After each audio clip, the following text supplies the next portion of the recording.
Hello everyone. In this lecture, we're going to talk about echinoderms. Members of the exclusively marine phylum Echinodermata are characterized by deuterosome development and possession of an endoskeleton. The endoskeleton is composed of hard calcium carbonate plates that lie just beneath the delicate skin. The term echinoderm, which means spiny skin, refers to the spines or bumps that occur on these plates in many species. Echinoderms, including sea stars, brittle stars, sea urchins, sand dollars, and sea cucumbers, are some of the most familiar animals on the seashore, or have 5 axes of symmetry and thus are said to be pantheradially symmetrical. Despite that excellent fossil record, which extends back into the Cambrian period, the origin of echinoderms remains unclear. Their phylogenetic placement suggests that they evolved from bilaterally symmetrical ancestors. This hypothesis is supported by the observation that echinoderm larvae are bilaterally symmetrical. Echinoderms have several unique features.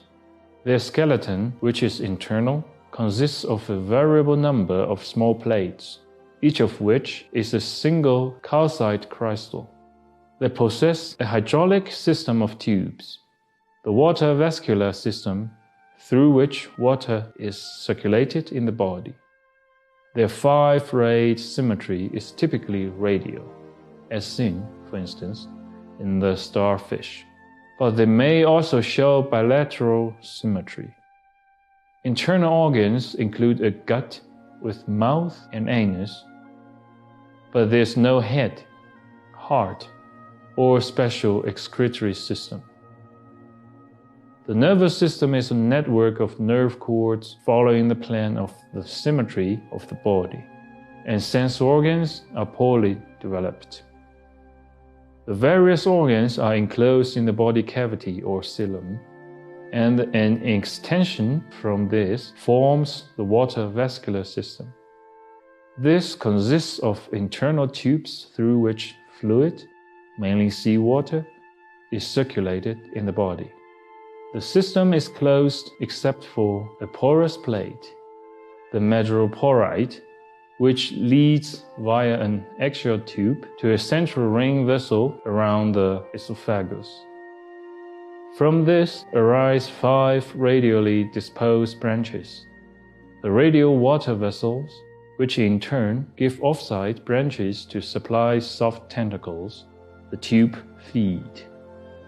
The tube feet extend through pores in the skeleton to the surface where they are in 5 bands. The ambulacra, overlying the radial water vessels.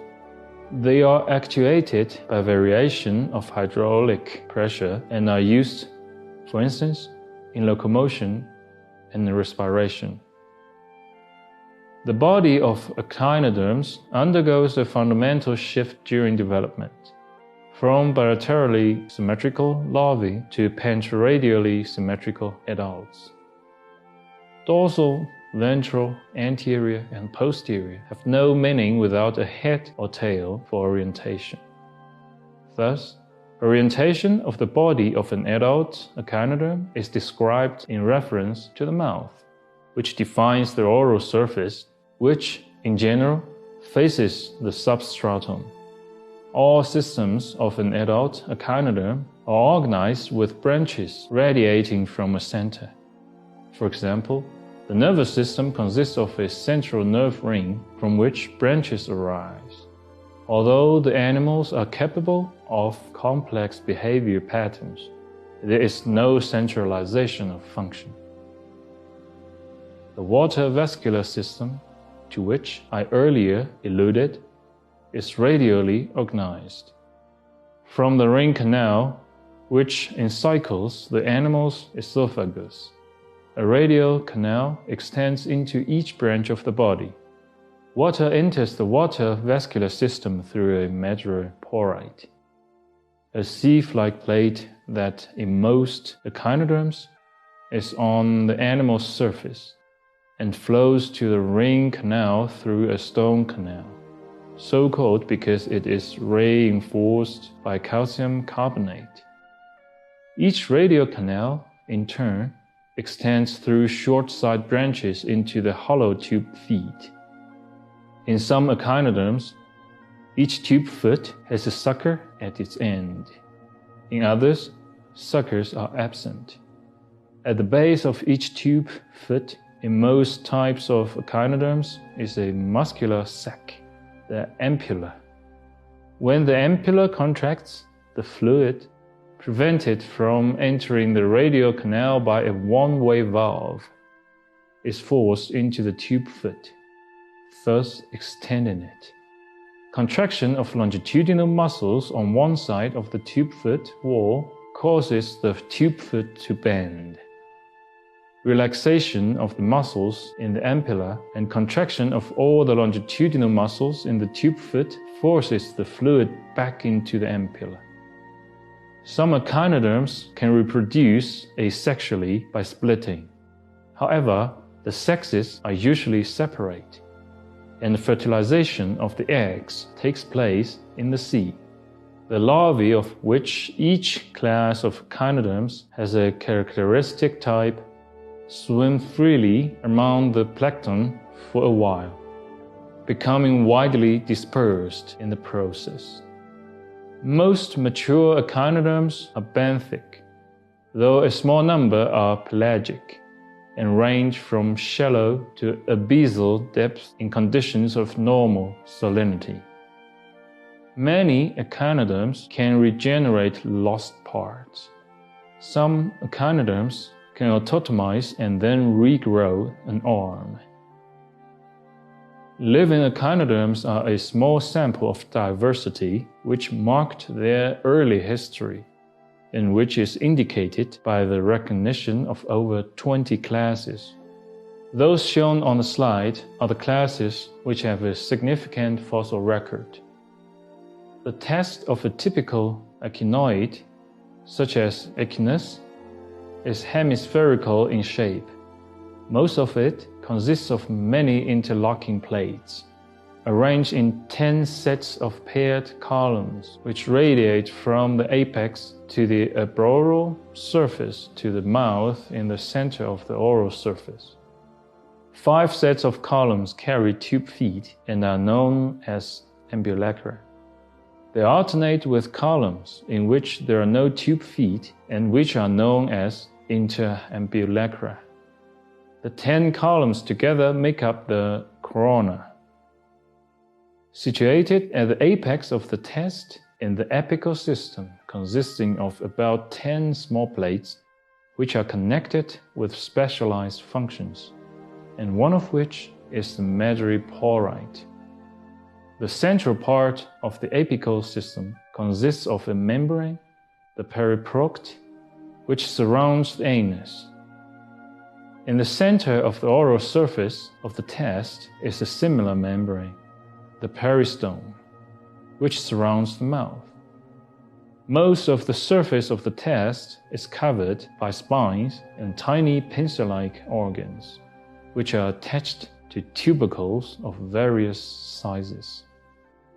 Echinoids appeared in the later Ordovician, but diversity remained low during the remainder of the Paleozoic, with a minor peak in the Carboniferous, followed by decline and near extinction at the end of the Permian.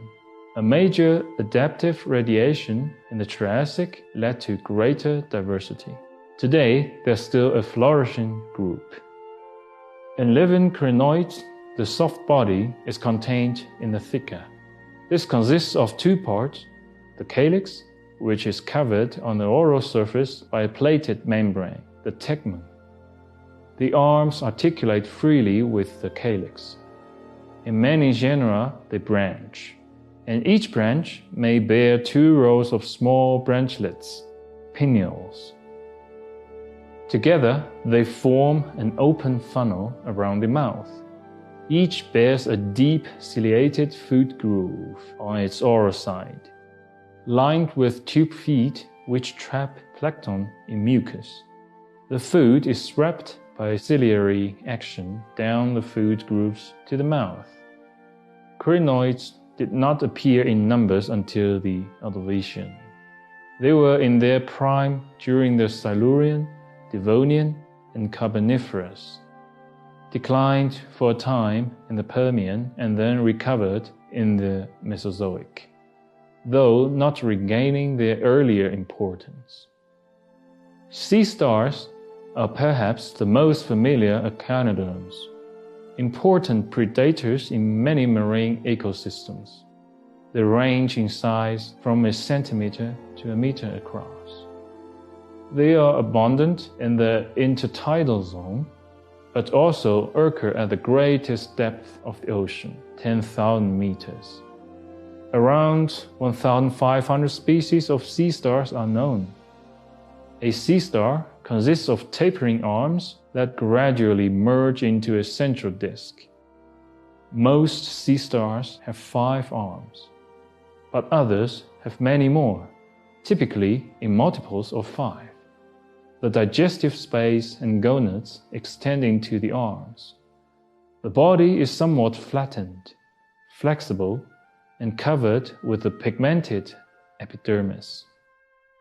Brittle stars constitute the largest class of echinoderms, with about 2,000 species, and are probably the most abundant also. They resemble sea stars, but differ morphologically in several ways. The arms, which are of nearly equal diameter across their entire length, tapering only slightly from base to tip, merge abruptly into the central disk. They are nearly solid and can easily be autotomized. That's the source of the name brittle. The tube feet lack ampullae and suckers, being used for feeding, not locomotion. The animal has no anus. Waste is eliminated through its mouth. Asteroids and ophiuroids each appeared in the Ordovician, while in general they are rare fossils. At some horizons they are relatively numerous. Echinoderms are marine deuterostomes with endoskeletons. They are characterized by pentaradial symmetry in the adult, in which a line drawn in 5 directions produces mirror images. The water vascular system and tube feet that act as suction cups aid in movement and feeding. The common names of the 5 living classes of echinoderms are sea stars, sea lilies, sea urchins, sea cucumbers, and brittle stars. That's it for now. Thanks for watching. See you next time.